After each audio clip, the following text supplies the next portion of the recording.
Recording. Okay. Good evening, everybody. This is a regularly scheduled meeting of the Marquette Township Board. It's Tuesday, July 21st, 2020, and it's 6:34 p.m. And I don't know if you have your flag ready. Yeah, I can do that. Hold on. That's all right. There we go. All right, let's stand and share in the pledge. I pledge allegiance to the flag of the United States of America and to the republic for which it stands, one one nation, under God, indivisible, with liberty and justice for all. Thanks for doing that, Mr. Clerk. Very good. You're going to be earning your money tonight with all these videos we're going to try to get through. All right, if you wouldn't mind doing a roll call. Okay, Trustee LaRue. Here. Trustee Marks. Present. Trustee Everson. Here. Trustee Wiegand. Here. Treasurer Johnson. Here. Clerk Rattari is here, and Supervisor Durant. Here. Staff present is Manager Gerard, our new manager John Kangas / Superintendent of Public Works at the moment. Fire Chief Dan Shanahan is here. And committee members is Mike Springer from Planning, Recreation, and Roads. And I think that's everyone that's here. And legal counsel. And Roger Zappa, yep. All right. Do we have any emails, Mr. Clerk, for correspondence or public comment, rather? I will look. We do not. Okay, we'll cross that off. And public-wise, we don't have anybody else. Okay. And Jerry, if you have some questions or something, we can catch you at the end or whatever. If you're just listening, that's fine too. Jerry, I spoke with Jerry before the meeting. He was interested in the City Fest, which is no longer on the agenda. Yeah, so maybe we'll lose him anyway. All right, we need approval of the consent agenda then first. So move to approve the consent agenda as presented. Or Okay, let me read that real quick. Tonight's consent agenda is the approval of regular and closed session minutes of July 7th, 2020, and special meeting minutes of July 9th. Bills payable in the amount of $206,603.34. Committee and other reports tonight include the Fire Department Activity Report of June, as well as the Sheriff's Department Activity Report of June, the Marquette Township Election Committee agenda for July 21st, which you just did, 2020 Iron Ore Heritage Recreation Authority L4029s for the tax collection with backup 4028 from the County Equalization Department, and the financial statement from June, and of course, Charter Communications bi-daily price increases. So we have a motion and support, and we need a roll call, please. Clerk Rattari is yes. Trustee Marks. yes. Trustee Everson. Yes. Trustee LaRue. Yes. Trustee Wiegand. Yes. Treasurer Johnson. Yes. And Supervisor Durant. Yes. Motion carries 7-0. All right. Now, if we can amend the rest of the agenda, we will not have any comment by Dr. Matt Songer regarding City Fest. Manager Gerard has the background to that if you'd like to share in a minute. And then Mike Springer, we're going to insert him on a grant possibility, an Eagle grant possibility. So if we can just amend the agenda to include Mike Springer's discussion and remove Dr. Songer's presentation. Lynn, where's Mike Springer going in the agenda? We'll put him in the privilege comment since we had that Okay. spot set aside. Very good. So I just need approval for that adjustment. I'll make a motion to approve the agenda as amended. Support. Okay, roll call. Clerk Rattari is yes. Trustee Marks. Yes. Trustee Wiegand. Yes. Trustee Everson. Yep. Trustee LaRue, Yes. Treasurer Johnson, Yes. Supervisor Durant. Yes. Motion carries 7-0. All right. So Manager Gerard, if you'd take a second and explain to the board and the public what we're doing with privilege comment, Dr. Songer's presentation. Sure. I received an email earlier, well, not much earlier, just a little bit ago, from Dr. Songer indicating that the owner of the mall is not inclined to have the event occur on his property. Don't know what the reasoning is or the background, but at that point he indicated that coming to the board to speak with you tonight was pretty much a moot point. Okay, sounds good. All right, let's shift gears then, and we'll go to Mike Springer. Sometime, I think it was today, I'd gotten notice about some watershed money that might be available, and I emailed Mike Springer real quickly and Jason McCarthy and I forget who else, probably Randy and John, I'm guessing, and just said, would this qualify even for our 2021 road project with MDOT, since we've got water issues going through the corridor? That's one of the things that the corridor, one of the functions that it performs is to move the water from west to east. So Mike's got some information. He did a webinar this morning at 10 o'clock, he said, and got a hold of the Eagle people, and there is some money available. So take it away, Mike. Thank you, Lynn. Randy, if you wouldn't mind putting up those images. Randy Utari, please. Yep, I will do that. 1 second here. Thank you. So as Lynn explained, Lynn sent out an email on Sunday to Randy Gerard, Jason McCarthy, and myself from Township Insights. She discovered a grant or funding opportunities for what's called non-point water source money. But so early this morning at 9:30, I looked at her email, I took the links and I downloaded some GoToWeb, and I went to the webinar and I learned a lot. And in the meantime, first of all, let me go through the slides. Basically what I'm here for is I would like permission from the board to work with Jason McCarthy and Lynn Durant in pursuing this, or at least getting more information to bring back to the board with, even if we can't do it this year, but it's a possible funding source for the future. So I think it's something we should look into. I think there's any time we can take advantage of bringing, I hate to say just money, but money that will into the township at little cost to our township, I think it's a good thing to try to look into and pursue. So eligible applicants, first screen there, we are eligible. And we have next, am I looking at, I guess I'm not seeing the next. Okay, process and schedule. Oh, basic numbers, Mike, is next. Oh, basic numbers. Okay, thank you. So this year there are $4.3 million available. The minimum is a 25 local match. And I understand we do not have any money for match money. However, stick with me. The minimum grant request is $25,000. The project timeline, we have 3 years to work on this and complete it. So I guess there were only 10 projects selected last year, but the average amount was $4,776 plus dollars. The average match was 37%. Now I know, where are we going to get 25% and where are we going to get 37% to be able to be competitive? I'm going to answer that. Next slide, please.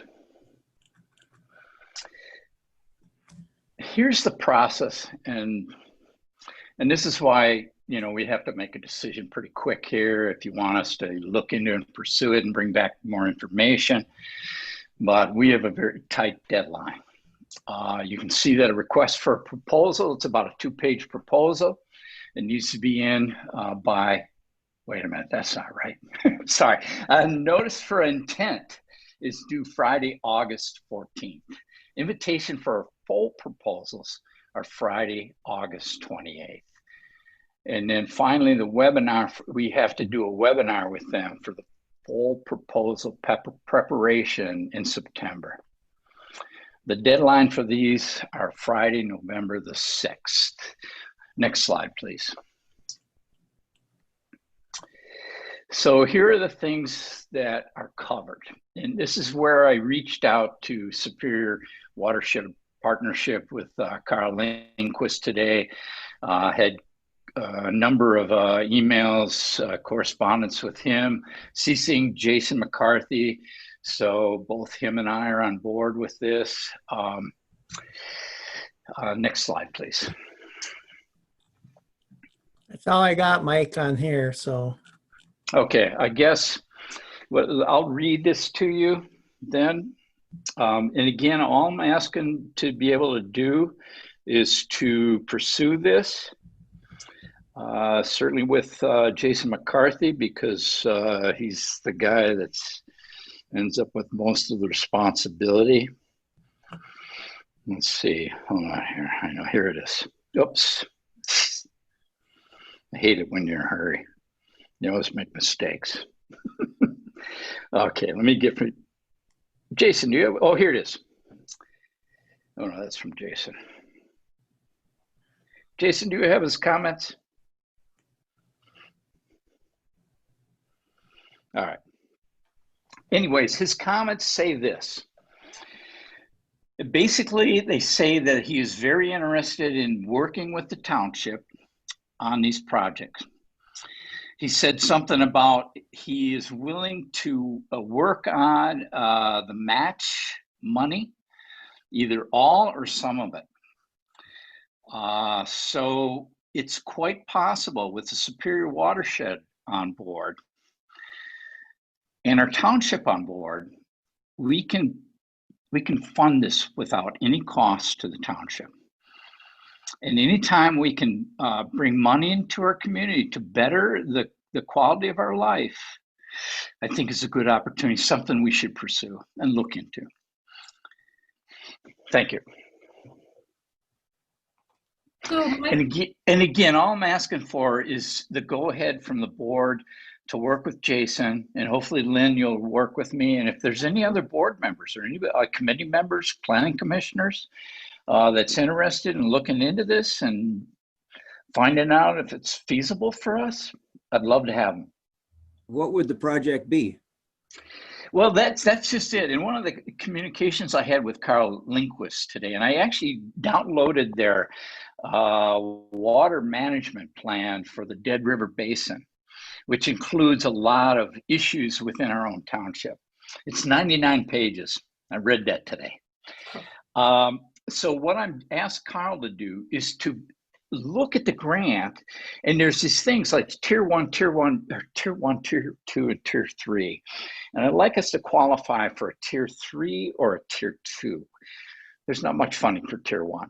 So Carl Lindquist, I asked him to be responsible for identifying a project that would fit the requirements of this grant. And we've got lots of them. If you read that plan, unfortunately, the plan is from 2003. He tells me there are some updates that he can share with us, but it's old information. But the key is that this is a collaborative opportunity to bring money into the township. And I've always found that's the most rewarding thing I've been able to be part of. So thank you. So you're looking tonight for approval to just look at this and see what needs to be done, and 3 or 4 of us can get together, maybe call Carl and visit and see if it works. And then if something comes up, we still have time before the August deadline, then you can bring it back to the board, right? Absolutely. Thank you, Lynn, for clarifying that. Okay. Pete? Mike, can you clarify the in-kind work credit? Yeah, thank you for asking that question. One of the things is that, as you know, Superior Watershed Partnership is often looking for recreation projects or actually anything to do with pretty much outdoors during the summer.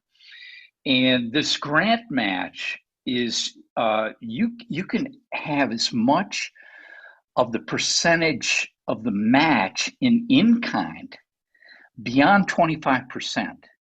So that means that the township, if I go out and do something, I'm going to do it on behalf of the township. And that means that all of that stuff is in kind, and Jason's work would be in kind. And the beauty of this thing is it looks like they will take a lot of in kind as a match. You said before some of the average matches were 37.5%. So maybe that's where the in-kind comes in. People might have come up with 25 or 30, and then they use the rest of that to increase their chances. And if I'm sure the board remembers that even though there's a 25% minimum, if you do provide more, you rank up higher when the decision is made or decided to award the grants. And if there's only 10 available, or 10 slots available, basically, you know, the higher up we can get. So even if we did have the 25% match or somewhere near that from the partnership, and then did the rest in kind, you know, maybe we could get to 40% or something. I've got my hand up. I know you can't see it. Okay, sorry, John. Go ahead, John. Go ahead. I just wanted to make a comment. What's being sought here is a consensus of the board to look into this with the parties that need to be looking into it. And the consensus simply gives you license to do that and come back to the board with information that may be useful in us making a more firm decision about our involvement. I'm all for that. I think that's a good idea. And I say, get that to the chair. I say, get that consensus from the board that are with you tonight, and let the chips fall where they may. You'll come back and let us know whether this is a worthwhile thing for us to consider further. That sounds like a motion, John. Do you want to do that? I'll make that motion that the board concur with the request to have the parties involved look further into the matter that's been described and come back to the board with their results and recommendation. I will Okay. second. And Pete seconding. All right. Any more questions or anything for Mike or somebody? Well, I don't think John has seen this. He wasn't copied on it. Are you familiar with this at all, John? I beg your pardon? John Kangas. Oh, pardon me. That's actually a webinar that I intended to attend myself this morning. And when I saw it was at 10 o'clock, my clock was well past 10, so I missed it, unfortunately. Okay. You're not familiar with this Eagle program, though? No, I'm not. It is one that I think Lynn had actually sent an email around it a week or so ago, which is why I intended to do it. But I didn't put it on my calendar, so I failed to attend, unfortunately. I guess that'd be the big question is, do we qualify for it? Because I know Eagle usually has qualification requirements about existing plans and things such as that. Go ahead, Mike. Thank you. Yes, we do qualify. And we also have, I mean, it's an opportunity to improve things in the township without any cost to us. And I appreciate the motion made by John Marks and support by Pete LaRue, just so we can discuss this and look into it. It may not work for us. Yeah, I guess the only reason I asked that is because on one of the slides that you put up, Mike, it indicated that you already had to have a plan on file with Eagle to be qualified. One of the 4 slides had that on there. I'm not sure. I'm thinking that possibly the watershed plan will work. And that's a good question, Randy. And I actually don't know the answer to that. Okay. But that's something that we need to look into and find out. Okay. No, that's why I thought the corridor project, that's not necessarily on board with Eagle, but it's. an No, established project. It has to be a watershed related project plan. And that's why I mentioned the corridor, because isn't that part of the watershed? No. Oh, absolutely.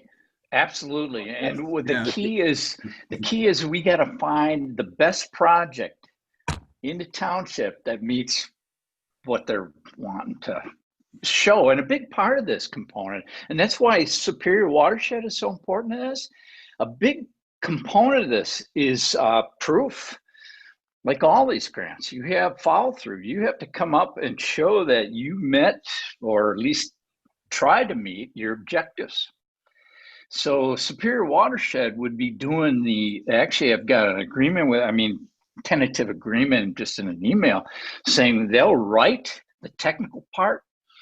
All right. They'll help provide funding, and they will also do the measurements, because we've got to, whether it's less phosphorus in our water system and cleaner streams and water, or it's erosion along banks that are deteriorating the rivers, or riparian buffers. There's all kinds of things that we can get money for. So it's all I'm asking for is time to look into this and get back to the board. Thank you for both of you, for both John and Pete so far. Hopefully the rest of the board will find it worthwhile. Okay, any other questions? Nope. All right, go ahead, Clerk Rattari, with a roll call vote. So I will read the motion first. The motion will be is to look into some grant opportunities for Beagle for watershed improvements for the township, basically. Okay, Perfect. Roll call vote is Trustee Marks, Yes. Trustee LaRue, Yes. Trustee Wiegand, Yes. Trustee Everson, Yes. Treasurer Johnson, Yes. Clerk Rattari is yes, and Supervisor Durant. yes. Motion carries 7-0. Thank you very much. Yep, thank you, Mike, for delving into that. Actually, appreciate the opportunity to do it. I don't know what it is, but anytime you can find money that might not cost and will do improvements or provide improvements in the township, it's fun. Yeah, good. I'm glad you think so. All right, let's move on to staff reports. Fire department is first. We have a chief with us. Very good. Good evening. Like I said, I'll be brief. You probably have seen my reports. And speaking of being too quick sometimes and making errors, Jason's not. under emergency response, if you might have noticed, that I put the numbers as the same as last month's. They should have been, call volume year to date is at 263. Last year was 235. And year to date today, we happen to look today, we are 46 calls above last year, which is quite a bit. You've been getting 2 or 3 a day. Pardon me? You've been getting 2 or 3 a day. Yeah, we've been busy, and they've been interesting calls too. I know we're talking, this is a June report, but July, we've, we go from a structure fire to a dumpster fire to a high angle rescue to a hazmat with mercury in a home, all within a matter of a couple of days. So just trying to give you a little example of what the fire department does. We're the catch-all for everything. And you've had a fair amount of distance calls as well, up 550 in places that are out of the way that take a long time to get to and from. Definitely, yeah. I know. I think we briefly last month we did talk about the hidden beach. In a second here, I will talk to you a little bit about Presque Isle. But I just wanted to just sort of give you an idea of what the type of calls that vary in a short period of time. I think in a matter of a couple of days, we hit those 4 different types of calls. Mm-hmm. I will say, I know that's again this month, but our new manager, John Kangas, did attend our business meeting earlier this month. It was nice to have him come over. And getting to Presque Isle, though, I would like to briefly, Randy and I had discussed, Manager Gerard and I had briefly discussed, it'd be nice to get some type of PSA out there regarding Little Presque Isle, but there was a letter that was forwarded to me. Actually was sent to the city, I believe, in Air, Manager Gerard and new manager John Kangas were giving us, and then they had forwarded to me. But, and I'll paraphrase, but I think this says it the best. On July 10th, 2020, at 1 o'clock in the afternoon, I was waiting in the very calm water with my 3 teenage children. We decided to venture to the little island when in less than 2 minutes, a strong riptide quickly developed. 2 of my children made it to the island, but the change in water, height, and current were making me anxious. I'm not a strong swimmer. I yelled for them, and I'm paraphrasing. I yelled for them to leave the island. After only being there for less than 1 minute, they jumped in the lake and were pulled away from the little island by the waves and riptide. And the water was, as the water was rising, this all happened within a very few minutes as the water was very calm not too long ago. My son and daughter were struggling in the water to reach the rock where my older son and I were trying to help them. We could not help them. My daughter, who was stuck in the water, yelled for me to grab the life jackets. They did grab the life jackets. My older son threw the ring to my daughter, who was drifting farther and farther away. We all put, the 4 of us, and we put our life jackets on, and we walked across the wall of the shore. I know our outcome would have been much different if the life-saving station were not there. Please also thank the parents of the children who died in 2016 for their online video and involvement in making this area safer for other swimmers. I came close to understanding their grief. And I don't think we could have said it any better. You don't realize the dangers and how quick the water out there changes, the waves, the current, the tides. They were fortunate. Again, this last weekend, a young lady, and I did not get to speak to her. She had left before, actually, as we were arriving on scene. She was already leaving, and we believe we believe she saved a life. We're all in concurrence on that. So just a reminder to use caution. Maybe don't swim out there. Yeah, for those of you that don't remember, what Dan's referencing is the last 2 weekends in a row, we've had large-scale rescues at Little Presque Isle at the beach. The first one, the letter that he was reading from, was that particular lady was one of 40 that were out there that day that had to be rescued. So working with Coast Guard, the city, the sheriff, and our fire department, they were able to get those 40 people out of the water. And then again, just this last Saturday, the one that he was just referring to now was an uncle and 2 children that were swept away from the shore by the riptide, and they were about 150 yards offshore, screaming for help. And luckily, the lady that Dan was referencing, is the captain of a college swimming team, was able to get out there and to get to them and to pull them back into shore, while her fiance on shore was getting hold of 911. So it's dangerous out there. There are signs posted everywhere about the dangers out there. There is the life-saving station that was put out there after that unfortunate event in 2016 that Dan was talking about, where we lost some people out there. But that is a very, very dangerous stretch. And, I think I don't know for sure, but I've heard that there may be some efforts underway to address that area like the city addressed Picnic Rocks and have it a non-swimming area. I don't know that that'll happen or not, but.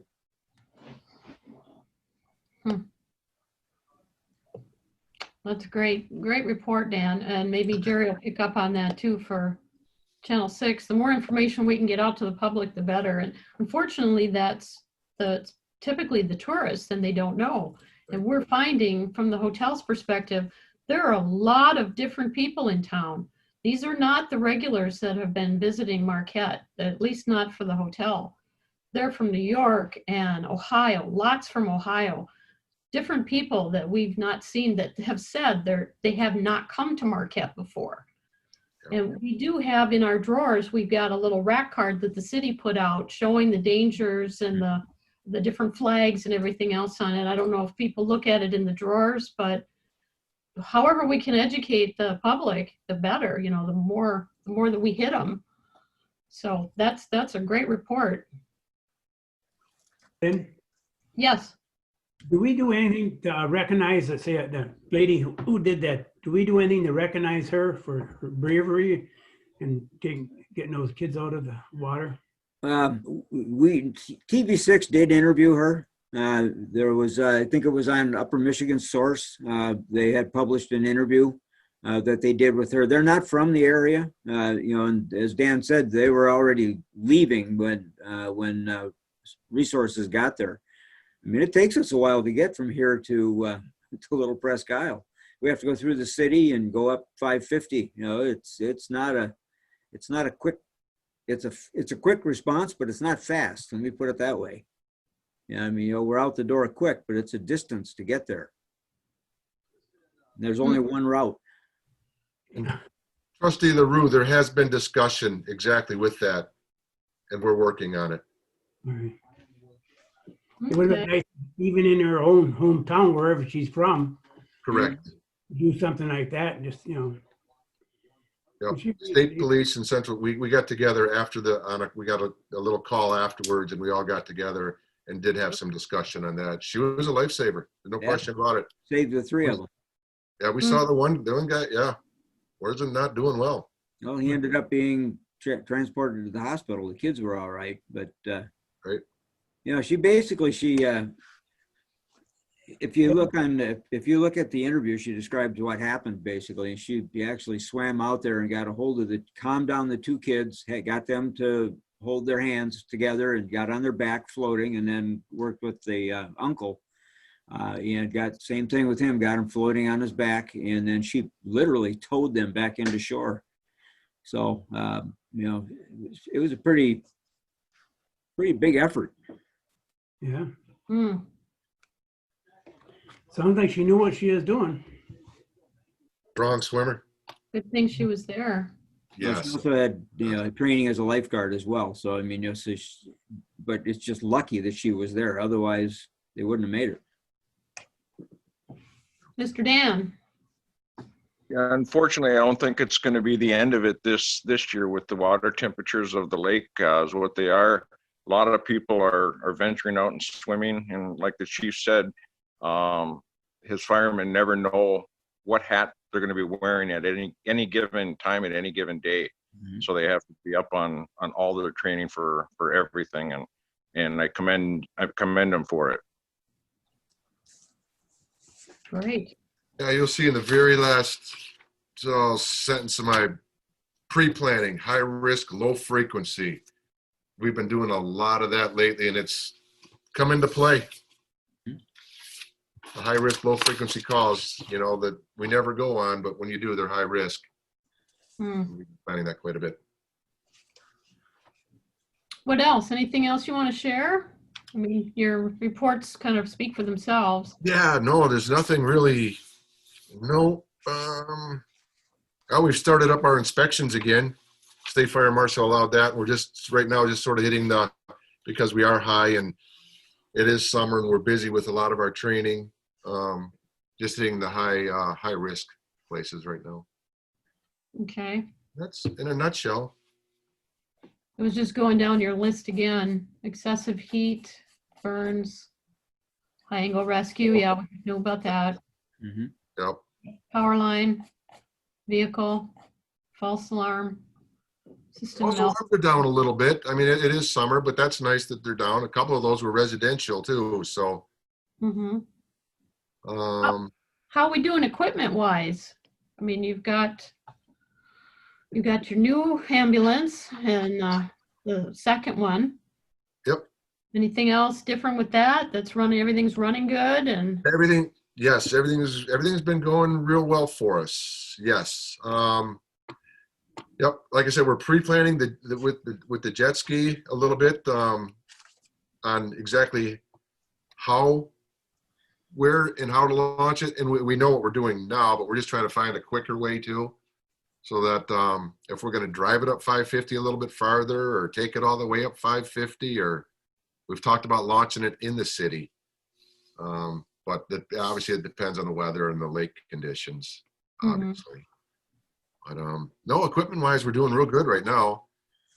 Okay. I know in the very, very near future, which we're planning on, is we will have to get a truck committee together. You know, as you can see on you might not have gotten it this month because that's a quarterly.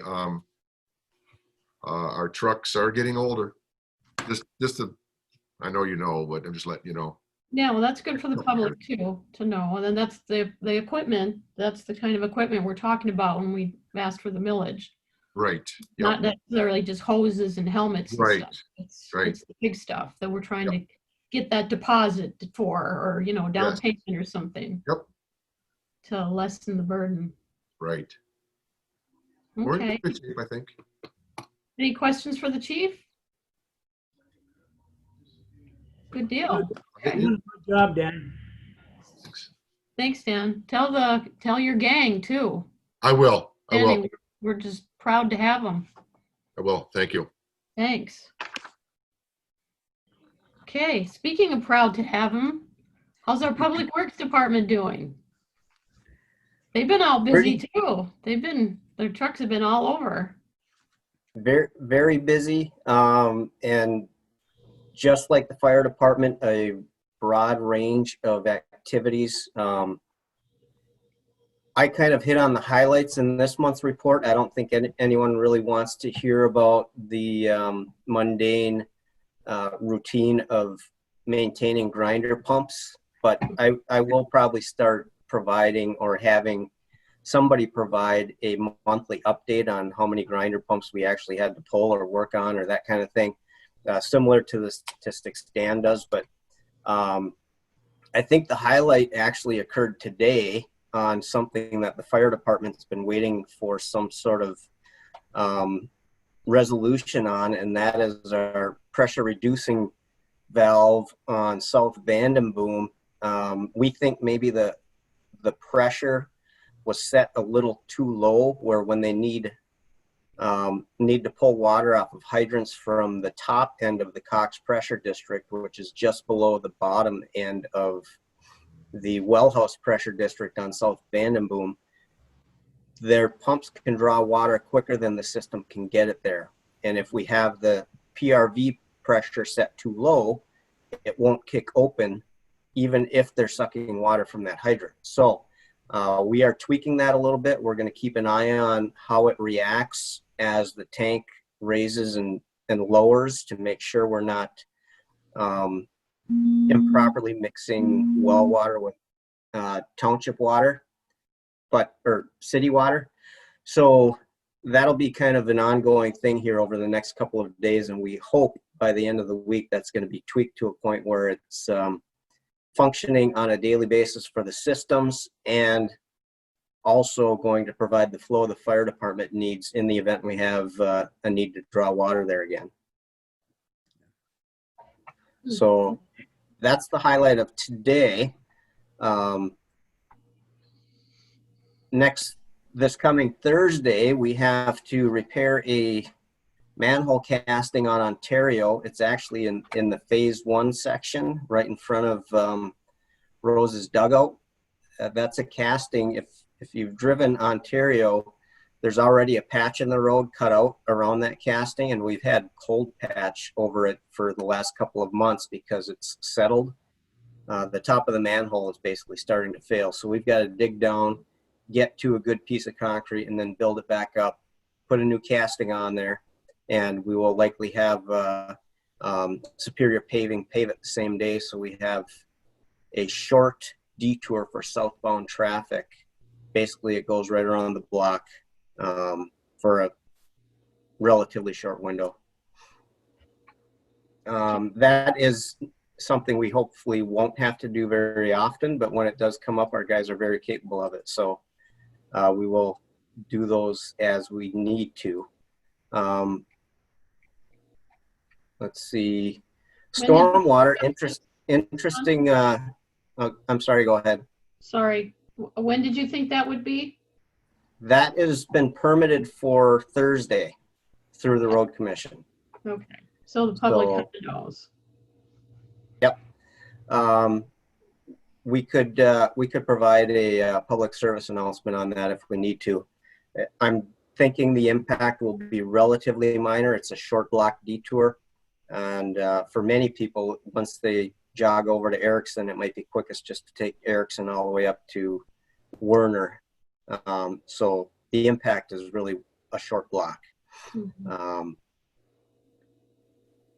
That webinar this morning that Mike Springer attended, I'm disappointed I missed it because we're looking at trying to accomplish the same thing through FEMA and U.S. Army Corps of Engineer funding for some of the long-term known drainage issues we have, especially in Trowbridge Park.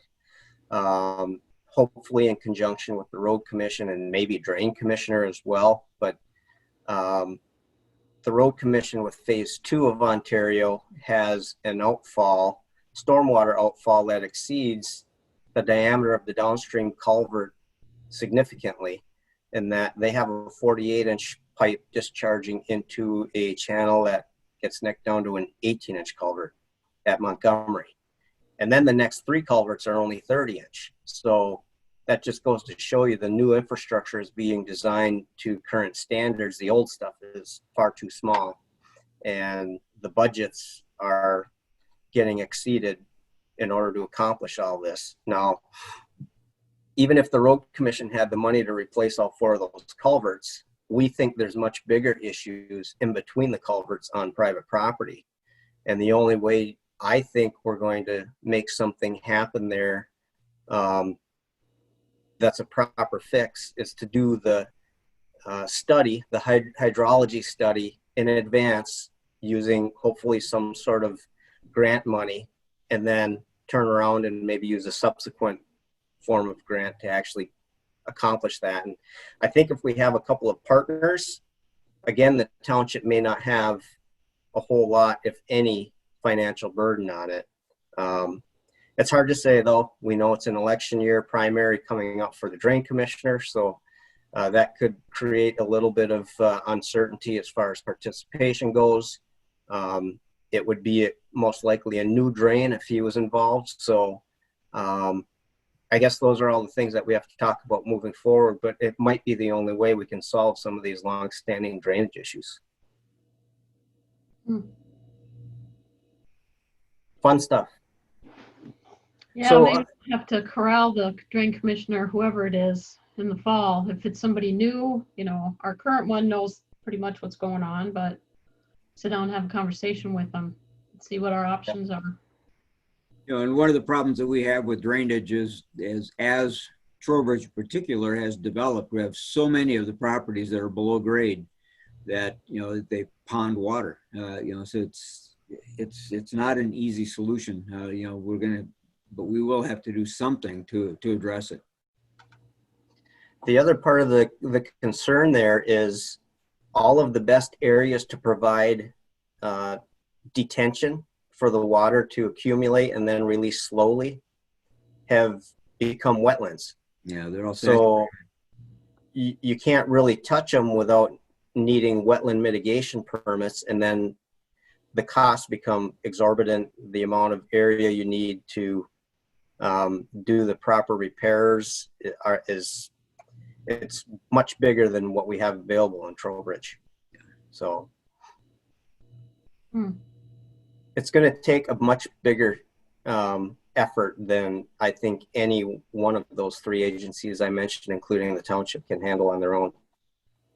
I would like to participate in the conversation with Mike and Jason, though, just because of the interest that I've already been dragged into with the road commission. Sure, makes sense. Ernie? I have a question on the repair you're doing on Ontario Street with that manhole. That's been going on for a while. To me, that was really caused by what the County Road Commission did, and they didn't follow up on it and that. So are they paying part of the cost, or are we going to have to subsidize that whole works and that? Based on the age of the project and the fact that we own the manhole, I can pretty much guarantee you we will be footing the full cost of that. That being said, I haven't talked to them specifically about whether or not they will participate. I honestly think we needed to get it fixed properly in year one when it was under warranty, and that project is far beyond year one at this point. I understand that. It's just that looking at the cause of it, the sinking of it was caused by the developer, whoever was that did it. Pardon? Yeah, I said I agree. The Yeah. unfortunate thing is it's probably far too late now to. The warranty is expired on it. Well, the warranty goes back to the County Road Commission, as far as I'm concerned, and that. Well, they won't honor that opinion, unfortunately. It was actually one of their subcontractors that did that work. I think we need to approach them and tell them one of the board members are directing the costs back to them because they're the ones that didn't oversee it properly. We could guilt them into at least contributing something, maybe just the manpower or the engineering. It's worth a try. Doesn't hurt to ask. Pete? To John, question for John. Moran Street, Randy is aware of what was the comment that the road commission made that they're supposed to fix that years ago. And I just wanted to make sure that you talk about that before Randy leaves. So it hasn't done much yet, but I mean, we're just going to ruin that road, keep continually doing it, and they're not going to be fixing it the way we'd like to see it. Second question is, here on Hills, subdivisions, they're supposed to take care of their own culverts and stuff like that on the bottom Forestville Road and right on the intersection there where they go up to Huron Hills. It's always so bad. And no matter how many times you do it, last year I cleaned it out once, and it just, as soon as sand was there and it goes across the road, it starts pooling up there. And I don't know if, I think someone told me that the subdivision association is responsible for cleaning out those culverts on the bottom. Is that correct, Randy? It is, yeah. They have covenants within that development that put that responsibility on the residents of the issue. It's their job to clean those out. Okay, all right. The next thing is, anytime we have some bids on road repairs and stuff like that, I know that the last time we did blacktopping, that was strictly blacktopping. But is it possible when they do a bid like that they can come back and say, here's for the blacktopping, but the additional work should be done on this one right here in order to save money in the future? Because some of them, example, Huron, I think over by Huron Street, and I think it's Summit or one of the other ones, they're all the roads are the same because I ride them so much I forget to look. But the culvert isn't low enough, it's so high, and it's going to start popping up. Do you ever have a bid saying, this is how much you're going to do the blacktop, but if you wanted to do this, do it right and raise it a little bit and dig it out and do it right? I just wonder if that's ever done. Well, that's what the engineering and design is supposed to do. Yeah, but they just give you the engineering for blacktopping over the top of it. But you have 3 or 4 bad ones that something should be done. Should be built up a little bit more because they're only 3-4 inches over the top of that. Some places. The bigger problem is the placement with the frost heaves. That's the biggest issue is frost heaving those up. So they need to dig it deeper, basically. Or raise the road higher over it. Yeah.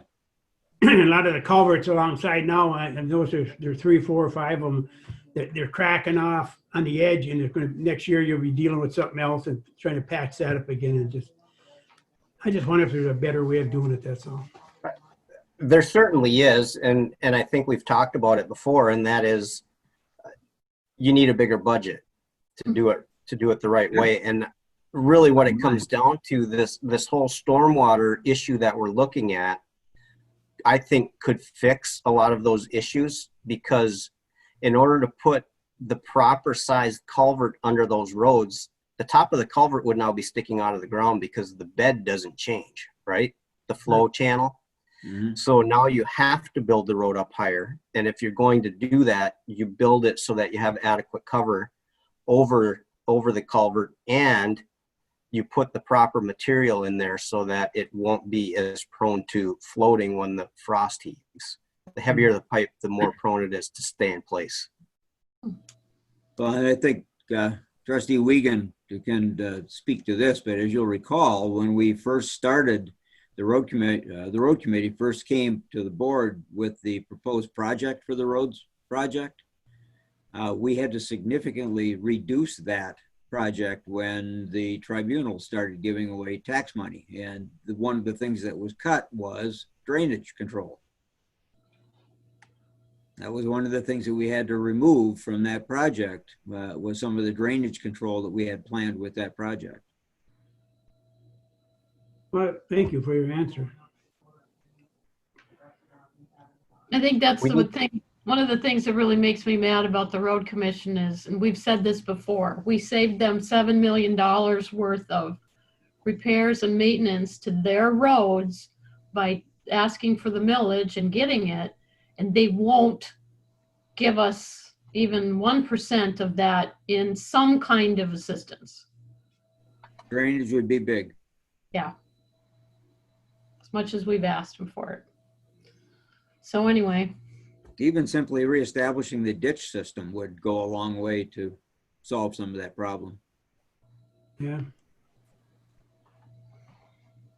Okay, anything else, John, or any questions for John? I did have one other thing, and that is the whole change in recycling coming up, which Lynn, we communicated a little bit on that this afternoon.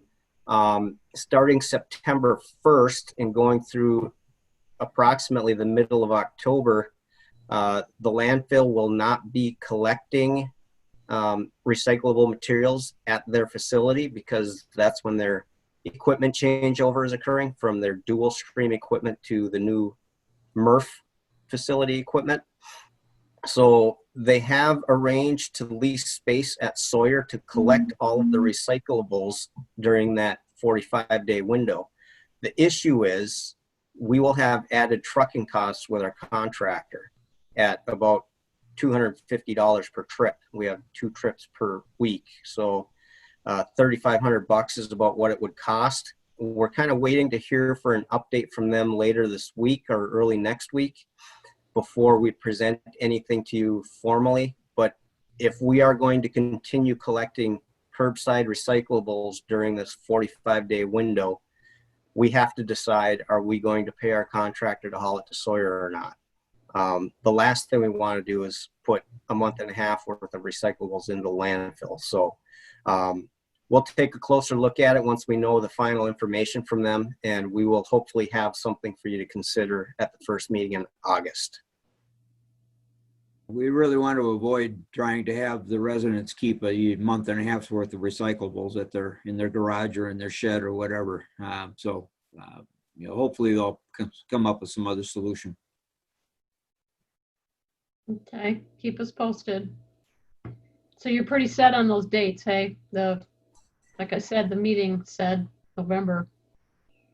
Yeah, I think the biggest thing is once they get the equipment installed, they want to start testing it, and they need to have some material in-house in order to make sure it's working right. So once they get to that October 15th date, they're probably going to tell the haulers to start bringing it to them instead of hauling it to Sawyer. Sure. Hopefully those dates will hold true, because it would minimize the cost to us. And currently the cost is, call it relatively affordable. If we went 3-4 months, I would start balking at recommending we pay the added trucking costs. So it starts to add up quickly. Mm-hmm. Okay. What else? Anything? Any other questions for John from the Public Works side? Okay, thanks. Appreciate it, John. Assessing. We've got a special board of review meeting that we have to hold, or public, it's not like a public hearing, it's like an extra board of review meeting. And Dulcie had her father died, passed away this morning, so she's not here to give any kind of a report. But we will have that next week, and we're just going to kind of do it in the vestibule by the boardroom and do our social distancing as much as we can. If somebody feels that they have to come in and have some issues with Board of Review that the governor feels they may have missed because of COVID in the spring. See what else do I have to tell you. Board That reviews is pretty tomorrow. much it. Say again? Board of reviews tomorrow, Lynn. Yes, tomorrow. I've been thinking it was next week all week. Tomorrow from 5 to 7. Thank And basically, this is the governor and Treasury are taking the position that there's a possibility that people who would have had a question for the Board of Review may not have come forward because of concerns about COVID. So they're offering one additional opportunity for those folks to come forward. And that is tomorrow here at the Township Hall, 5 o'clock to 7 o'clock. Masks will be required to come in. We do have to follow social distancing. I'm not sure, I was going to talk about this a little bit later in my manager's report, but I'm not sure what the impact of the governor's position yesterday, changing our risk factor, may impact that. So we do have it set up in the vestibule and with social distancing. And when I say vestibule, right in front of the boardroom, basically in that open area, not in the office space, not in the community room. For those of you that don't know, historically, at least recently, Region 6 and Region 8, Region 6 is Traverse City North, Region 8 is the entire UP, have been exempted from almost all of the requirements of downstate. Gyms downstate are not allowed to open. They have many more restrictions. Bars and that are no internal inside sales. Yesterday, the governor separated 6 and 8. Region 6, Traverse City North to the Straits, is as a lower risk classification than now the UP is. The UP is a more hazardous now as a result of the new cases that are coming forward. So I don't know if that's going to result in a new executive order that will put us back to level 4 instead of level 3. It certainly did for risk factor, but so far it has not for the economic side of it. As far as I can see, I'm checking right now to see, and there's nothing up there. I had heard that there may have been a press conference this afternoon, but I don't see any record of it as yet, and there is no new executive order that's been issued to my knowledge. Okay, let's see what else from an assessing standpoint. Other than we keep losing tribunal money, that's one of the biggest concerns. It's just taking it right out of everybody's pockets. Can't do much about that. All right, let's move to the attorney's report. Roger, please. Unmute yourself, Roger. Unmute yourself.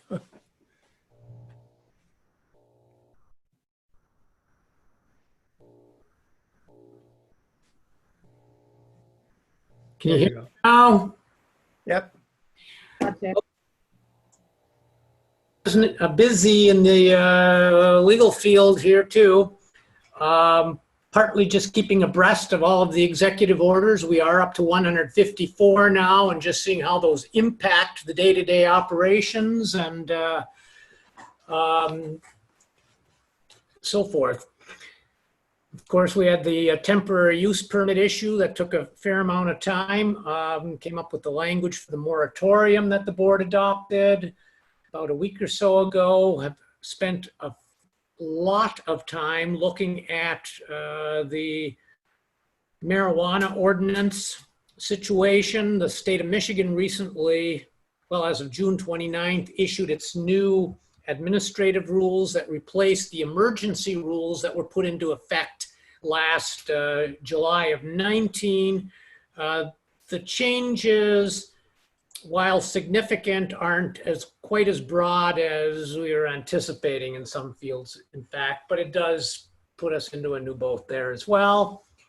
I've looked at the Planning Commission bylaws and recommended a couple of minor revisions from what the Planning Commission had had recommended. Also, the Recreation Committee rules and guidelines or bylaws. You had a new tax tribunal appeal from the new owners of the mall, which we answered and got that filed. Meyer, instead of amending the 2019 appeal to just add a year, that's the usual and customary protocol, they just filed a brand new 2020 tax tribunal appeal. So there are two separate cases pending. And to compound that, they were supposed to serve it on the township, on the clerk and the assessor. And as best as we can tell, that never occurred, so that we didn't know it was existing, so the township was defaulted. That they give you 14 days to file an answer to set aside the default. That will be done tomorrow. We learned about it from the city of Marquette because they served the tax tribunal, erroneously served the default order on the city of Marquette assessor rather than Marquette Township. That's not the first time that's happened. We had that occur a number of years ago on another business that's a little bit further up on the corridor before you get to Negaunee Township. In any event, that will be, the answer is prepared but not filed. That'll be filed tomorrow. Have an ongoing periodic review of the bankruptcy documents for Pier 1. That is not unique to Marquette Township, but keep analyzing those to see if there's any significant impact on the township, and at this point there really isn't.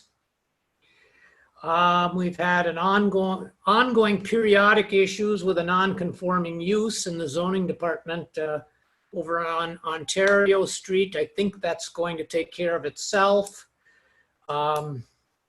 We worked through a difference of opinion with the health insurance agent wanting the township to sign an indemnity agreement. That my position was unlawful for the township to enter into. The attorney for the agent and I conferred, and they have agreed to withdraw that request.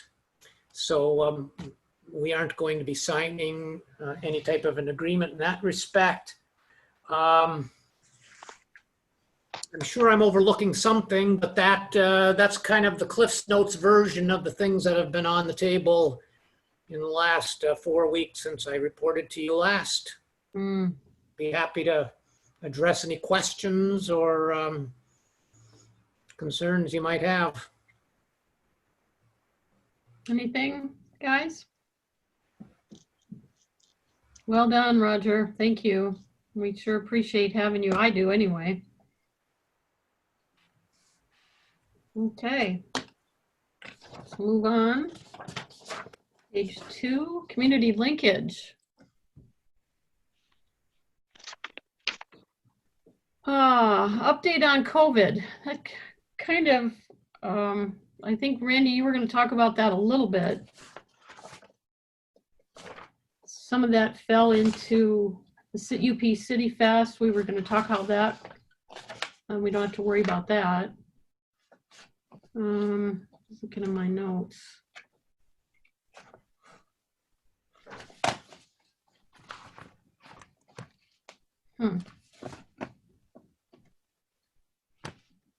Hey, Lynn, we do want to talk about the tax statement. Is that under here?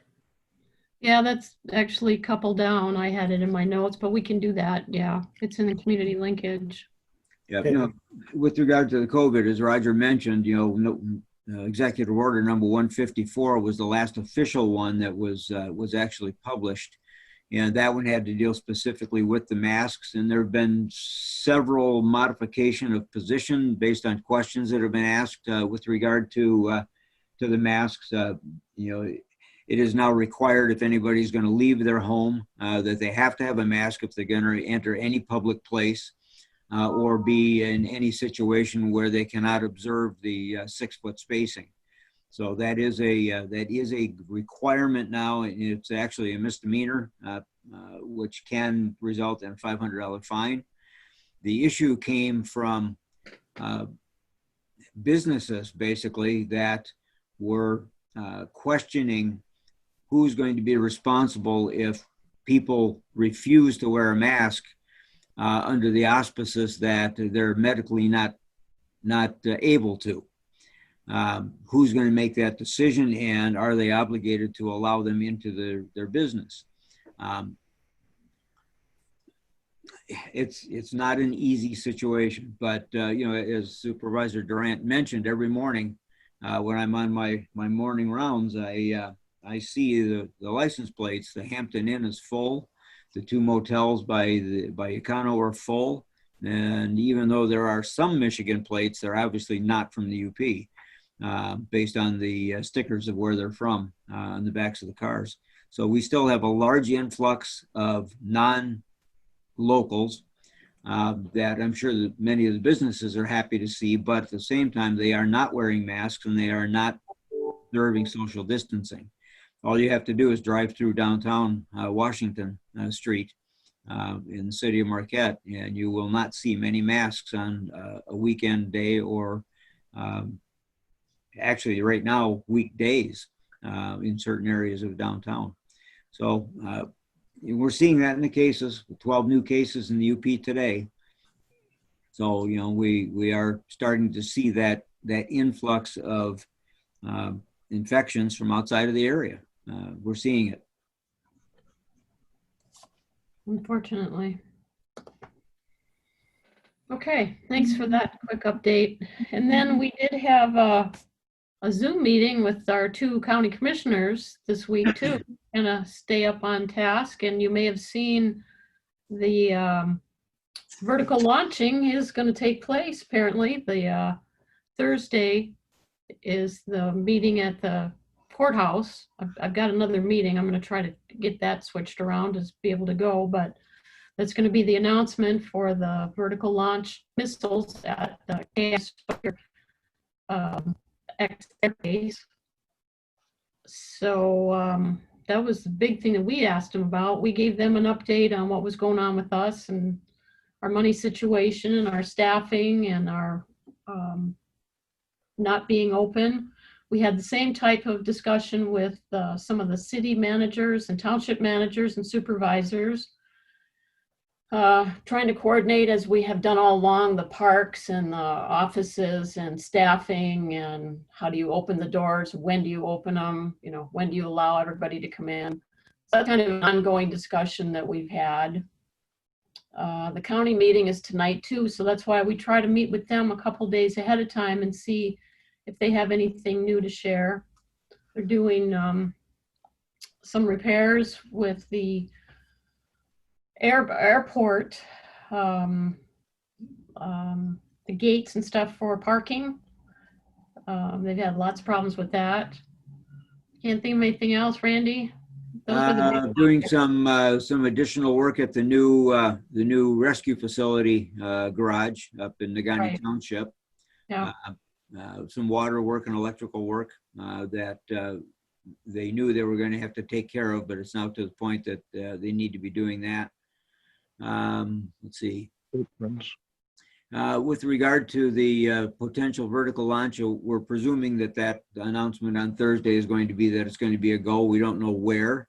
It's not, I don't believe it's physically going to be on KI Sawyer. I think it's going to be somewhere along the shoreline. But I guess we'll find that out on Thursday when they have that press conference.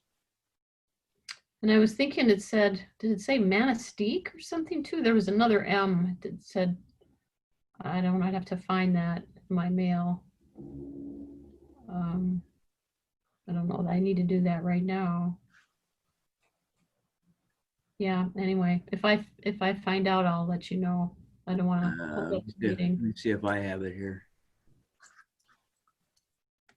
It was just within the last day or so. Yeah, I just got it too. The invitation, because it's at 3 o'clock. I've got a 2 o'clock meeting, so I don't know that I can get there. I'd like to have everybody go. Well, you look for that. Clerk Rattari, if you would put up those tax bills, that would be helpful. We could talk about that a little bit. I just want the public to, a few years ago when we were talking about millages, this is a kind of a blank form that the assessor gave me to use as an example. We were talking about millages and what people are voting for. And I mentioned it to my daughter and she said, Mom, I don't see my tax bill because it's all escrowed. So I wanted to give the public kind of a chance to see what this looks like for those of us who just go ahead and pay the bill. This is a pretty huge, this is an average residence, and I took off most of the property address just so that you could see what the bill looks like, or the tax statement looks like. Tells you when it's for, the school district you're in, the equalized and taxable values, and what taxes you're paying. Talks about the school district, the years that it's covering, and the county, and then it has the property description. But look at what the county millages are. There are multiple millages. There's an ISD millage, there's a special ed millage. In this particular case, this resident is exempt because they have the PRE, the principal residence exemption. It's their home.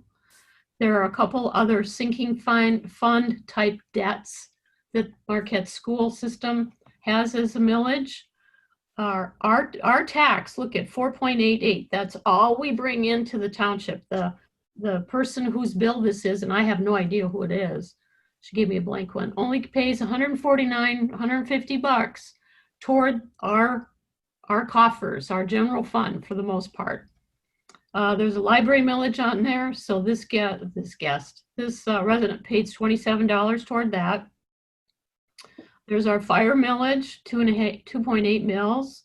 We have the road that the public wanted. Fire equipment is the newest millage we just added. We have the law enforcement for the extra sheriff's department coverage. We have 2 shifts of that. And then the Heritage Trail is really not ours, but it is ours. I mean, it's not the township's. We're one of I was going to say 7. I think it's 8 or 9 now. I think a few more joined.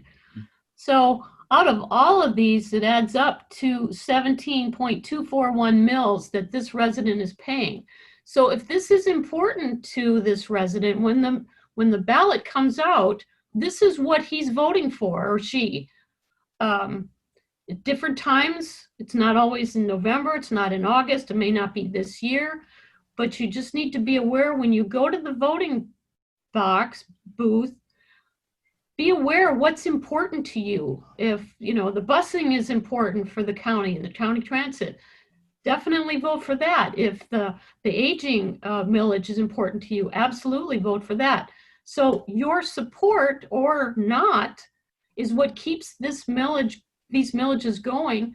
This is what your taxes pay. This is what you're saying is important to you. So the township down in the bottom left-hand corner, it's only a total of 10 mils that the township is capturing for our few items that are there. Out of the 17, 10 of them are for the township directly. Now, I remember having a conversation with the contractor a few years ago saying, says the taxes are too high in the township. And that was his complaint. And I said, you look at your tax bill, they're not all for the township. Those are county things and school things on there and other entities like the library or the Heritage Trail. Our taxes are very low. When the city Randy could tell what the city tax base is, or the millage rates. They're a whole lot higher than 10. Yeah. So I thought it was important, especially since these elections are coming up, some of these items might be on the ballot.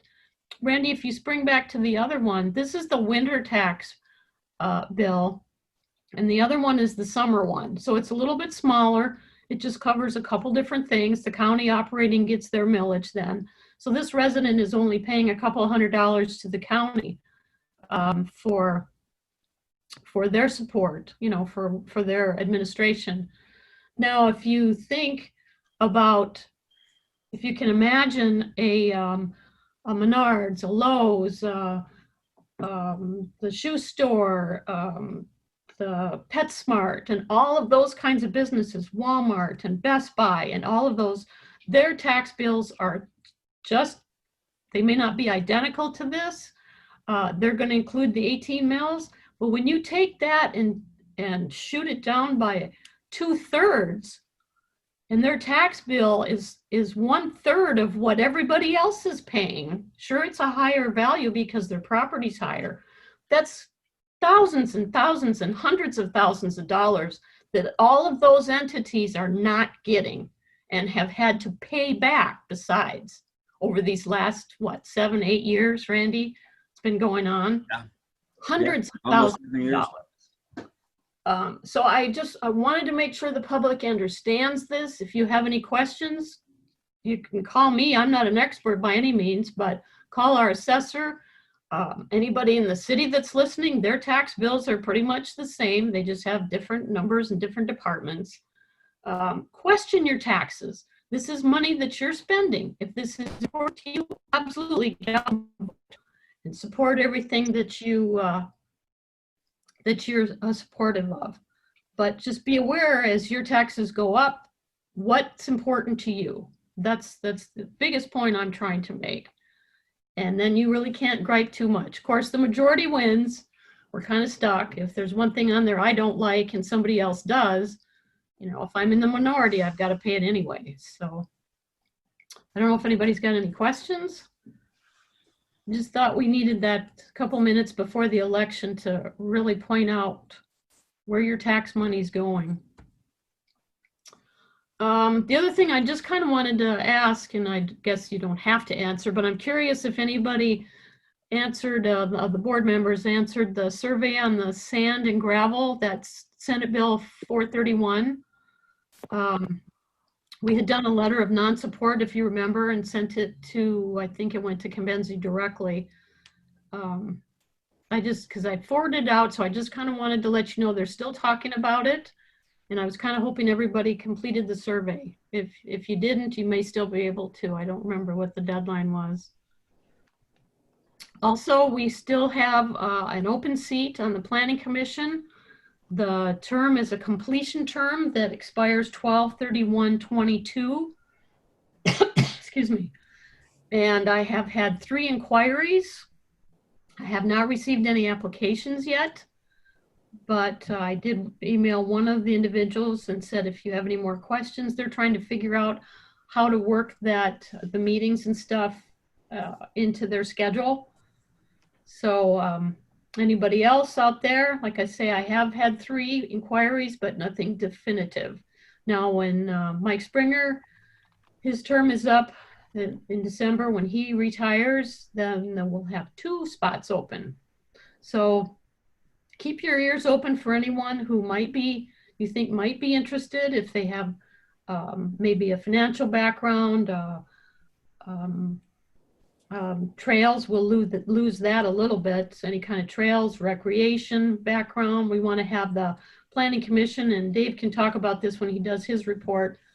We want that variety on the Planning Commission. We want to be able to try to cover, you know, banking, financial, business, the residents themselves, recreation, so that in any engineering, of course, or anything like that, anybody's got that background, real estate. Those are all valuable people to be able to add to the commission. So keep your ears open.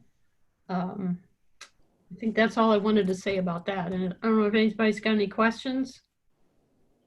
Pete? Linda, the openings on the road committee and also the recreation committee, people are interested in that, and it's a good committees, and you know what's going on for your roads, and also lighting, stuff like that. Recreation is just so many things in there that very good positive things happen down there. So I just thought I'd remind you about them. Absolutely, yeah. It's I usually try to get into the rest of the committees the end of the year, or the 3rd quarter. But not that those committees can sustain themselves, but the Planning Commission is really important, and that's what makes me kind of anxious about that one. But yeah, we can talk about those some more. And the Planning Commission, just for 2 more seconds, you meet twice a month, typically. Sometimes November and December, you may not meet, depends on how quiet it is. 7 o'clock, typically the meetings are about an hour. And you have an opportunity to see what's coming in the township and possibly talk to the contractors as they come in and bring in site plans. And you work, the master plan is done. Some of the bylaws they've been working on recently, that's in the works. So when you get onto any of these committees, a lot of that work is going to be done, and you'll have those guidelines to be able to work from. So you can just kind of get into the projects and get going.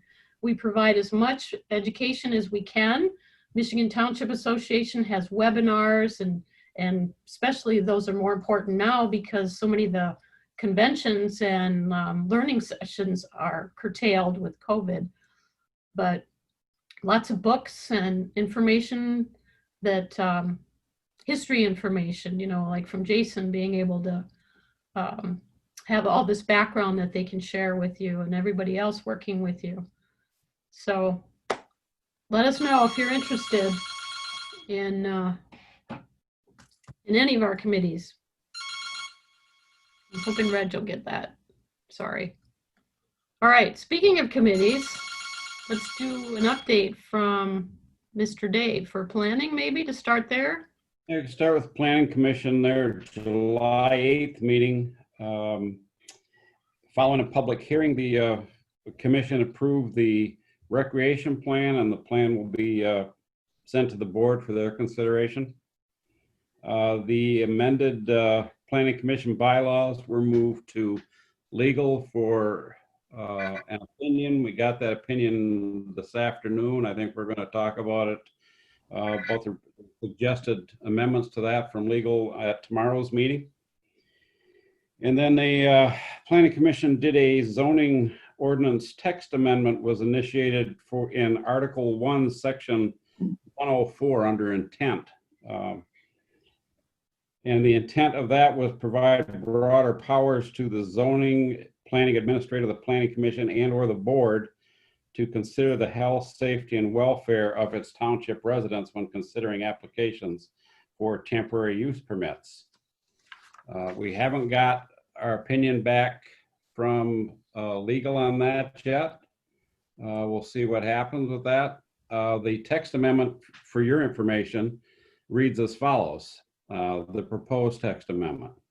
It'll read the planning, zoning administrator, planning commission, and or Marquette Charter Township Board may ultimately deny any application or permit otherwise allowed within the zoning ordinance in the interest of the health, safety, and or welfare of the Marquette Charter Township residents.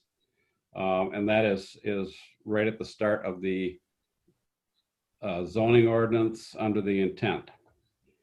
The last thing the Planning Commission worked on was it moved a recommendation to the board that they consider a moratorium, which the board acted on the day after the Planning Commission meeting to pass that moratorium. On the road committee, the July 7th road committee meeting, Farner had completed the crack sealing as of July 7th for the 2020 road rehab. And their infrared hot patching was scheduled to be happening last week, and in fact it did. I went out and did a road survey today, and all of that infrared is complete, including the sinkhole that we reported on Lake Enchantment Road. So that much is done, and the rec committee we just finished before this meeting, so that update will happen at our next meeting. So that's it, unless you have some questions.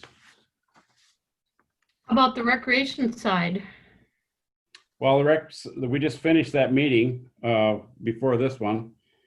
And yeah, I'll just put that together for the next meeting. Okay. Okay. Well, we kind of know where the events are going, Pete.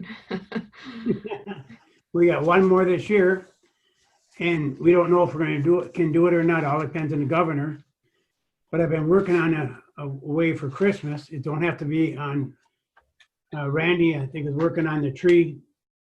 And I'd like to see a real large tree with a lot of lights on this year because of what's going on with the virus and that. And I was working on it the other night because I couldn't sleep, and have a drive-through. Have a tree, have a big chair, put some You take some straw and you build up a big chair, put red around it. He sits there. You have Santa helpers there. The cars come up right in front of the Santa Claus there. You have little helpers there, have pre-bagged stuff, and just they can open the window, wave to Santa, and throw it in their bag or something. Have a mailbox. I got a mailbox from the Lions Club. We could put that. If somebody had a letter for Santa, they could drop it in there, and we'll make sure that somebody reads it, and Santa gets it. So I don't know. It's just one of those goofy things that they don't have to touch anything. They stay in their own car, but at least they get the sights of seeing Santa. And I don't know if we can pull it off or not. If the mall would allow that, or will the governor, whatever she rules. So, but I just hate to, it just bothers me that the people at the McCarty Cove, and they're all, well, we're all young one time, but they had their Christmas when they're younger. And if we keep goofing around like this with this virus and we don't try to stop it or slow it down, we're going to take Christmas away from the kids. And that's just not fair in my estimation of it. We give up Easter egg hunt. We're going to have to give up the Halloween party for the Lions Club. And we're giving up community days. We're giving too much. But when it comes to the kids, let's not take it away from the kids. Wear your mask, distance yourself, and try to save, what we can of the holiday. So I've been trying to. I haven't brought it up on the events committee yet, but just something I was thinking about, and I just don't know if we can pull it off or not. But I sure like to see the kids still have a little bit of Santa and Christmas, and we could have a cookie in there if we want them to have a little juice box or something like that. We can do that or whatever. I don't know. That's what happens when you don't sleep at night. No, that's a good idea. We could see that happening. Yeah.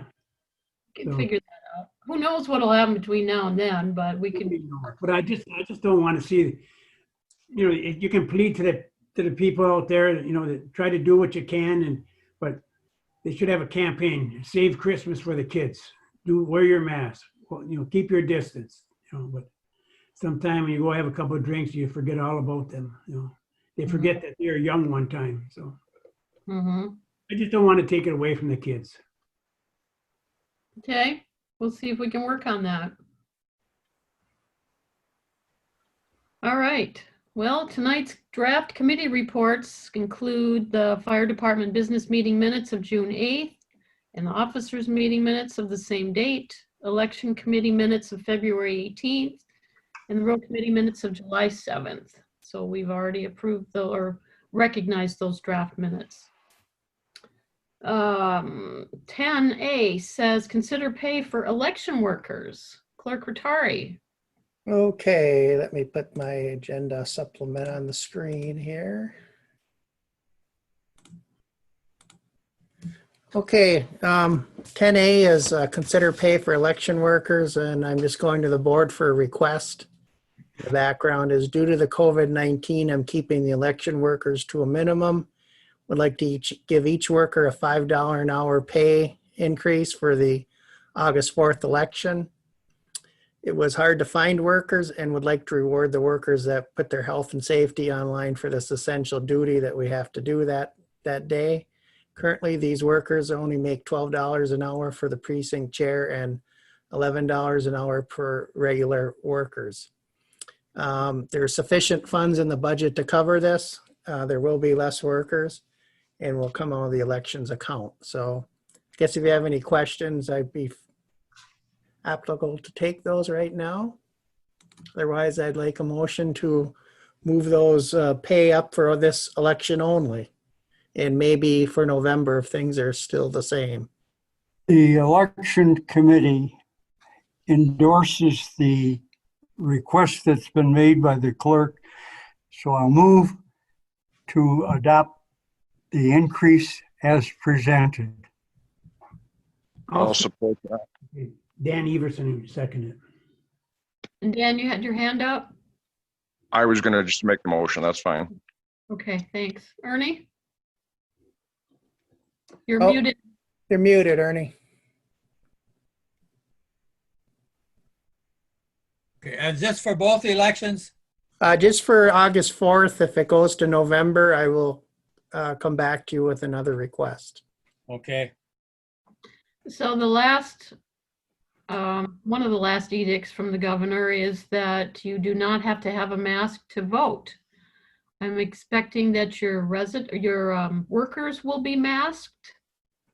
We have, today, the county, we have received personal protective equipment, mask, face shields and such. I'm going to try to pick that up tomorrow. Okay. Yeah, but we'll be properly protected. I do have our building and grounds, Andrew built us some sneeze guards for the tables. So we'll be able to have things in front of the table, on the table, barriers for the workers. So we'll be in good shape in my estimation for the election. Okay. I'm guessing that part of the non-masking is that the workers can identify the voter by their driver's license. Actually, Nolan, the Secretary of State in our last county elections committee, we actually had the county clerks meeting. We actually had the Secretary of State join us and ask questions. So it's pretty good that she did that. And voting is a right, and that right supersedes the mask rule. So it is recommended, and we'll have signs on the door that is recommended to wear a mask.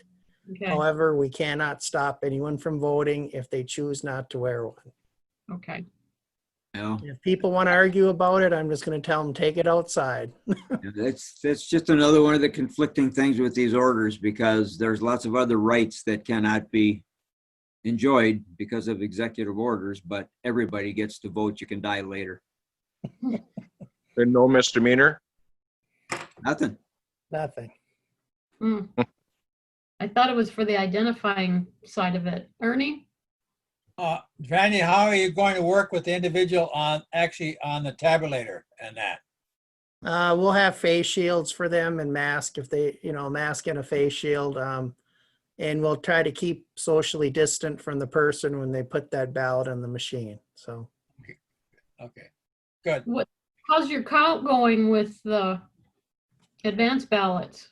I will cover that in my report or Okay. my comments later. Okay.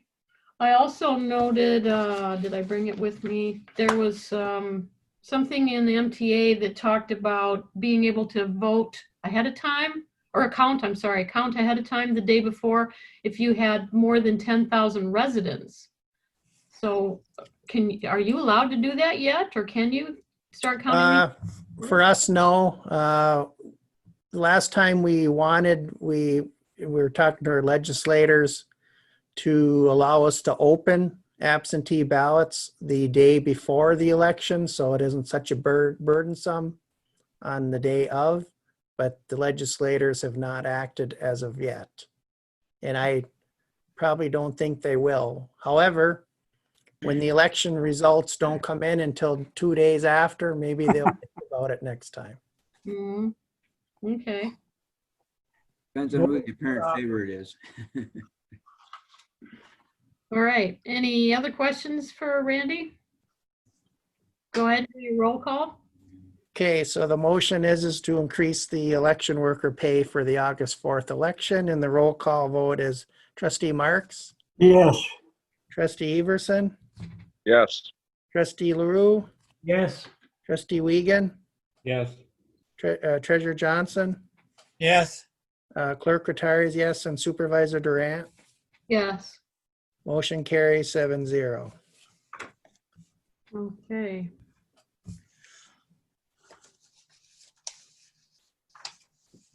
All right, public comment. We kind of lost all of our public except for Mike. I know he wanted to, I saw the chat, he had something he wanted to have put up. Yeah, let me see that here. Let me try to get that.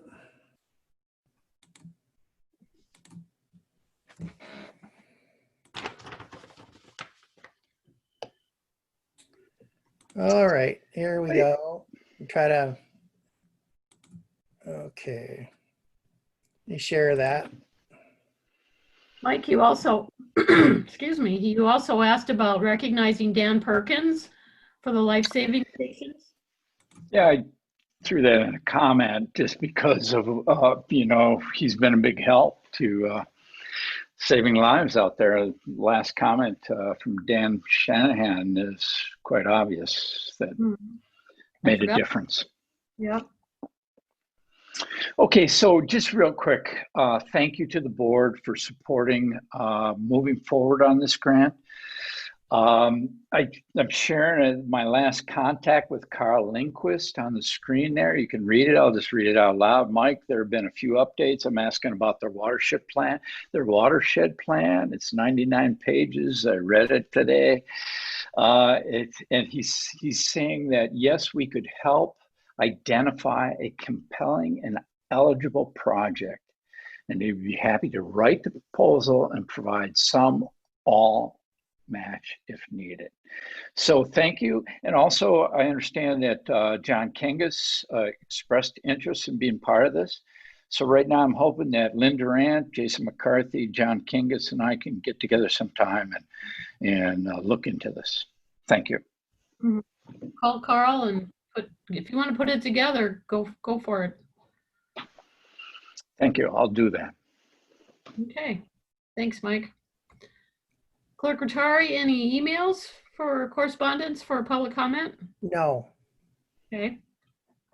What do we have for announcements? Anything? Go ahead, Randy. Okay, so we just talked about elections.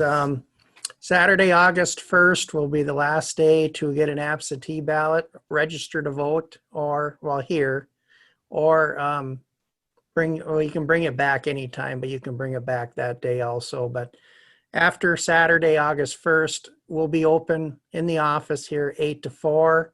We'll keep the office restricted to the vestibule for anyone that comes in so we don't contaminate the office, as we're doing with the board of review. After that date, after Saturday, you can only get an absentee ballot on Monday, and that has to stay in the office and can't leave. And those will be mostly by appointments only. Contact the office and make an appointment because you're not going to walk right in the door. What happens when he does show up then? Well, if we'll open the door and basically see what they need, and we'll take care of them. We'll keep socially distanced. We'll have masks on. So, okay. We're well over 1,000 ballots in the absentee precinct. So that's about 50% more than we've had in the previous elections. In a regular presidential year, we've had 800. We got over 1,000 for a primary. So 1/3 of the township has already voted as absentee. So we're looking at a smaller in traffic in the precinct. So that's why I can probably get away with a smaller work group. But it was a challenge to get all those out on time, and between myself, Lois, and Andrea, we accomplished that task. So way to go. Very well deserved task, because those things take a long time to put together and they're very tedious work. So now as they come back, Lois has to put them in the computer, and again, more tedious work. And my major concern is opening them on election day and processing them. They made a programming error on our machine, unfortunately. It takes 10 seconds longer than it should to process a ballot. So do the math, 1,000 ballots, it's 1,000 at 20 seconds a ballot. That's going to be a long time. So we're starting that precinct at 7 a.m. and hopefully we're done by 8. That's all I can say. I think we'll be okay here, but the city might have big problems. Like I said, getting that results done by 8 o'clock or by 10 o'clock at night might be challenging for some. And if we could open them the day before, that would just be an immense help, because that would be part of the process that wouldn't have to be done on Tuesday. And currently the Secretary of State knows that, and our legislators are still working on that. Some of them have balked at that idea, but we're just trying to make this things more efficiently. Like I said, the only thing that's going to stop that is if the election results don't come in a timely manner, and maybe they'll wish they've taken action then. Wow. But that's all from the election front. See, Ernie's coming back in here, but I can't think of anything else. Election, like I said, is Saturday, August 1st. The office will be open 8 to 4 here. And election day, the polls open at 7, close at 8. So. Any questions for Randy? Or any other announcements? Two hands. Dave, haven't heard from you. Yeah, just a comment for Randy. If you figure those numbers out, Randy, if 1,500 people submit absentee ballots and it takes you 30 seconds to ballot, that's only 12 and a half hours for one person. Yeah, nice, right? It's nice. That's why we're getting going at 7 a.m. Amazing.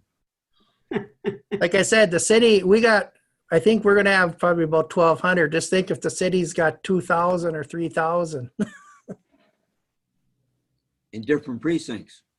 Mhm. Mr. Pete. Well, I'd like to thank Randy and Retired for taking on this thing. I mean, every year it's always something, but this year I think it's a little bit more than usual, and he really digs into it and makes sure it gets done and done right. So I really appreciate it, and thank you, Randy. Thank you, Pete. Yeah, after 10 years of doing this, hopefully I know what I'm doing.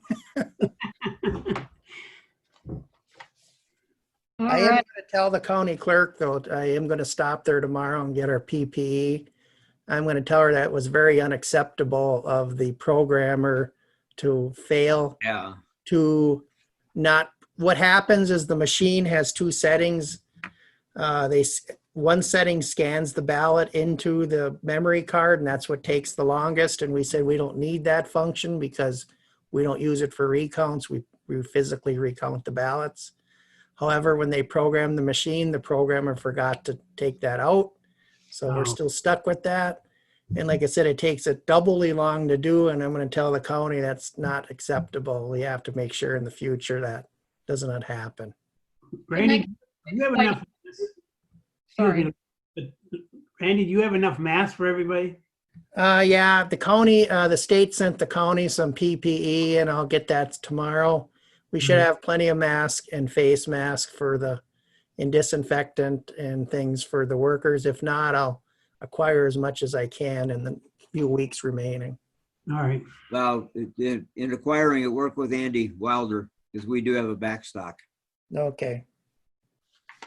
So what about November? Can you reprogram that in November, those machines? Yes, the November election, we will make sure that function's not on, but for August, it's too late. They've programmed and they've already went out, and there's no way we can turn it off on the machine. It's a programming thing. Okay. Dan, did I interrupt you? I was going to ask the identical question. Okay, good. Could it be fixed I've by already November? asked if that can be turned off, and the answer was no. Good. Okay. All right. Manager's report. Very briefly, when I sent my report in last Thursday, we were at the Executive Order 147. We're now at 154. The governor has extended the emergency declaration now through August 11th and has extended our ability to continue to do these meetings on Zoom through September 8th. That was Executive Order 154, did that, extended it through the 8th of September, which gives me an indication that she's anticipating and moving through the end of September, which would include Labor Day. I'm thinking she's going to want to avoid a 4th of July repeat. So we'll probably be restricted through Labor Day at least. Not a whole lot more than what you've already heard from the department heads on their department reports. The only one that didn't have a report was Jason. He's not really didn't have anything from Planning Commission as yet to report, but they've all been busy. We are still under the, if at all possible, to the fullest extent, do remote work, which we are still doing. So most of the staff is off. What that's going to mean is that we have not had scheduled vacations other than those that were pre-scheduled that have gone ahead and had their vacations that they've taken off. So we're going to have a fairly sizable payout of excess vacation this year, I believe, simply because of inability for people to take vacations and to go places and do things because of restrictions. So that's something that we're going to be looking at in our fourth quarter budget to come forward. It's not necessarily going to impact the budget per se, but it's going to come all at once. There would have been paid anyway. So that's happening. The primary thing is the budget process has started today. I sent out the budget memo, supervisor's budget memo this morning to the department heads. Public Works and I have been working on his budget, so that's pretty much done. Fire Department and I have been working on their budget. That's pretty much done. But now we'll be getting into the general fund, the individual the departments in the general fund, and get that done. We are right now scheduled to have the preliminary budget to the board by Wednesday, September the 2nd. That's 120 days prior to the end of the fiscal year. As you know, we have two statutory requirements. Number one is the departments have to get their budgets to me 150 days before the end of the year, and then I have to get the preliminary budget to the board 120 days prior to the end of the year. So that is September the 3rd. So you should have it by September 2nd. And I guess with that, I didn't have anything else I wanted to add. Pete has already addressed the Community Events Committee. We are still planning for the Christmas tree lighting. Pete has some unique ideas. We would have to tailor those to the location that we have. We may have to move it to the back of the mall if we're going to do something like that to not impede Applebee's and some of the other businesses that will be open at the same time. So those are some logistical issues that we would have to potentially have to deal with if we still are under restrictions. But other than that, I didn't have anything else to add unless the board members have any questions. Any questions from anybody? No.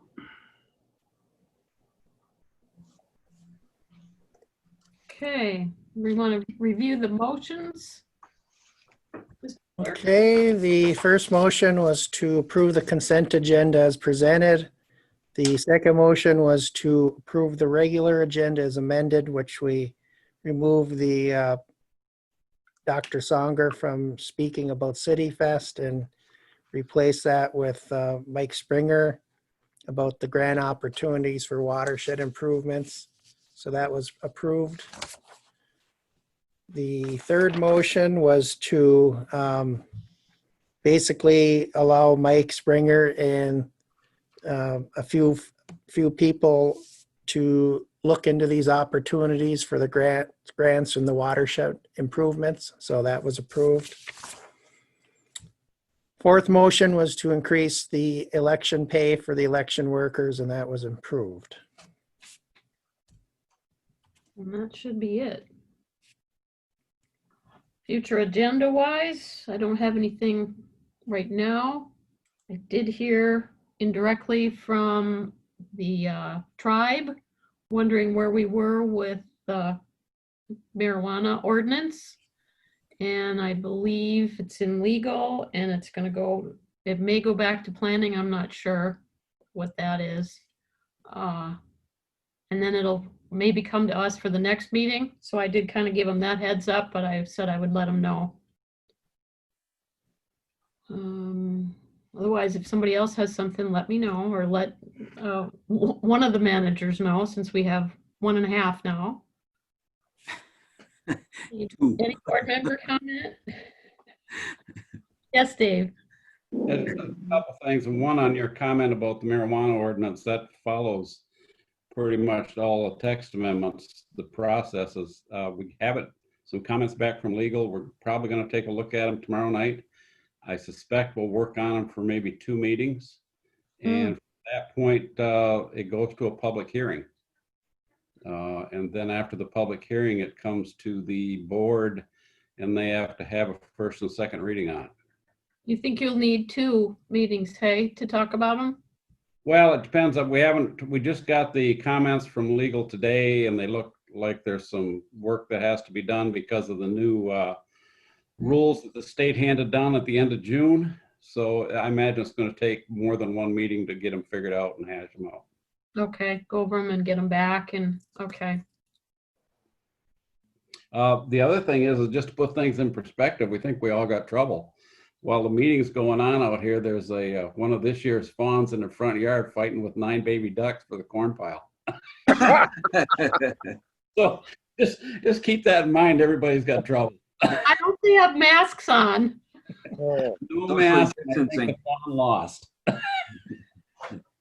Gosh, rough everywhere. Tough crowd. Any other board member comment? Ooh. Yes. Pete, go ahead. Just a follow up with Dave's comment. The albino deer out here down the street had a baby fawn, so it's also albino. So Gee. I down their saw some neighborhood. pictures. Yeah, I saw some pictures of that today. Yeah, Ernie sent me one of one laying in his yard. All cozy Albi- back. Albino? Yeah, Oh, cool. yeah. Yes, Ernie. Well, follow up a little bit on Dave's. I had a 4-pointer in the backyard last night and that. So wasn't a big one, but it was a 4-pointer. But I have a couple other items here. Okay. On the tax tribunal thing. I'd like to see if we can't put something together to put out on the water bills, some kind of an update as to what it's costing us financially in the township and that. What it has cost us, what the new ones are going to cost us and that. As far as what our future costs are going to be in the future because of them doing it and that. So the people have some idea what's going on in that. Mm-hmm. Good. Just Okay. to dovetail on that with Treasurer Johnson, the general fund this in 2020 lost $100,000 because of it. It was $100,000 less revenue, and the fire department was $45,000 less revenue. This is information we have to get out to our residents as to what's happening. Yeah. When Yeah. these businesses That's go correct. to the tax tribunal, this That is what's costing it. That does not include Meyer or the Otavero properties that are currently, and Walmart now, that are currently before the tribunal. These are the things we need to keep out in front of the residents so they know what's going on in that. So I think the other one is Charter's got another increase again. And what they're saying is because of local television costs. And I'm wondering if it's worthwhile to send a letter asking them what is those costs that they got to cover in that. Because we're going to pay $2 and some cents more a month on that. Yeah, We may never get a response from them, but if you want, I'll work with Lynn and we'll draft a letter and send it to them and that. Sure. Ask them what their support is for the $2 increase. Sure, we can do that. Okay. What That's else? it. Anything else? Any other board member comments? Nope. I said 1.5 managers because John's not doing it full time yet. We've got a full timer and kind of a half timer. Well, he's actually 1.5 because he's doing public works. Well, that's true, yeah. So you actually have 2.5. Even though they are both fully functional, yes. Okay, well, we only need one more motion then. I move to adjourn. Support. Roll call, please. Clerk Rattari is yes. Trustee Everson, Yes. Trustee Marks, Yes. Trustee LaRue, Yes. Trustee Wiegand, Yes. Treasurer Johnson, Yes. and Supervisor Durant. Yes. Motion carries. 8:27? Just as an aside before everybody leaves. the 8:26 p.m. Okay, I got 27, that's fine. Like 8:27. Okay, I'm going to stop the recording now. Okay, Okay. just as information for anybody